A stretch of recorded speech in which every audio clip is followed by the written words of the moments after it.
À son arrivée sur Néngoné, la consul générale d'Australie s'est rendue au siège de l'Air Néngoné, l'occasion de partager avec le nouveau président de l'Air, en poste depuis 4 mois. Les projets qu'ils ont annoncés ici un peu pour le monde, c'est le climat et aider les enfants à faire des études supérieures. C'est un peu le domaine du master et création de l'entreprise, voir un peu comment il fonctionne les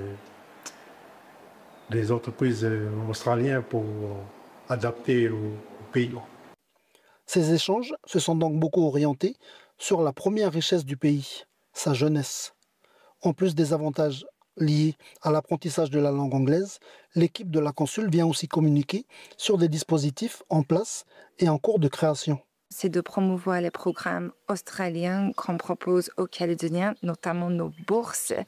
Et c'est fascinant, mais on a toujours des très forts candidats de Marais. Actuellement, il y a un étudiante en Australie qui est boursier du Tribut de Guama.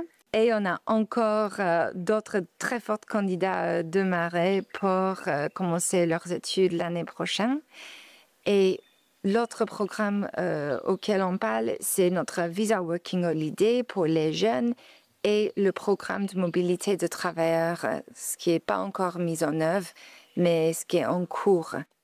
Dans cette démarche de développement de liens qui unissent le pays et l'Australie, la consul générale poursuit sa visite avec un entretien avec les autorités du district de Guama. Je vais rencontrer le grand chef Nesline, une figure coutumier très importante pour Marais. Et on va justement discuter de la vie à Marais, notamment sur l'axe économique, parce que je m'intéresse beaucoup dans l'usine de Santal qui est dans sa chefferie de Guama. Cette année, la consul générale a encore multiplié ses déplacements comme ici sur Néngoné à travers le pays. La présence sur le terrain est selon elle primordiale. C'est moi qui dois expliquer à mon gouvernement ce que c'est la Calédonie, où sont les opportunités pour l'Australie.